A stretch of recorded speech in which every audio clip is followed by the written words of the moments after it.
uşaqlar. Necəsin?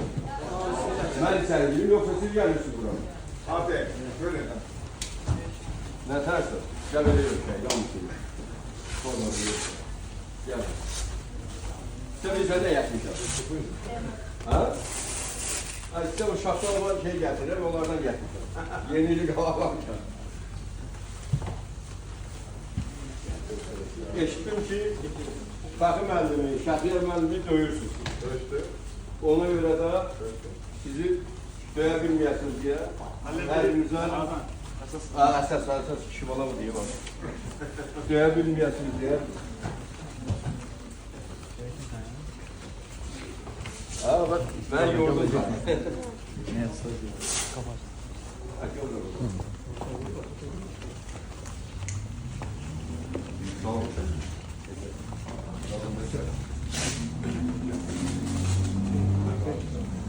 Siz kaldı da. Bak gönlüm maraklısın. Ben ayakkabıyla girdim. Evet. Göstermeye yetmişim.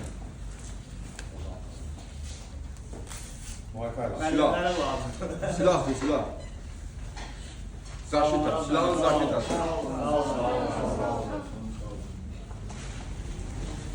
Biri de yetmişler. Teşekkürler. Teşekkürler. Efendim bir de geyim bilen birini işler bakar ona.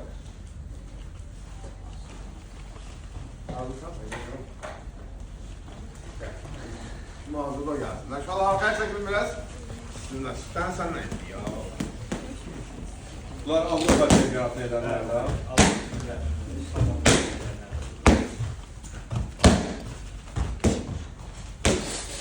İki, üç, dört. Oy oy Beş, altı. oy oy Ya. hop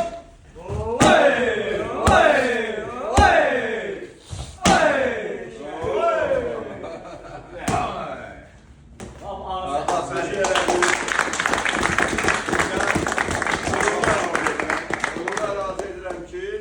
Qələbəni İslam oyunlarında, Dalıca'da Avropa Çempionatında. İkisi de birbirine yakın bir mesafededir. Ben inanıram ki, ikisine de Azərbaycana qızıl medallarla dönəcəksiniz. Buna inanıram. Çünkü her zaman Şəhriyarın, Fəxri müəllimin heç zaman əziyyətləri yerdə qalmayıb. Çünkü onlar bütün günü əziyyət çəkirlər. Allah da onları her zaman qiymətləndirir, sizə medalla təqdim edir.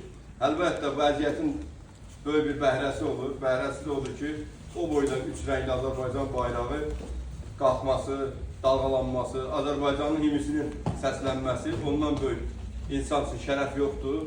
Ona görə ən böyük şərəf odur və ona da siz nail olmaq üçün arzulayıram ki, hər biriniz o şərəfli bayraq qaldırma şərəfinə nail olasınız.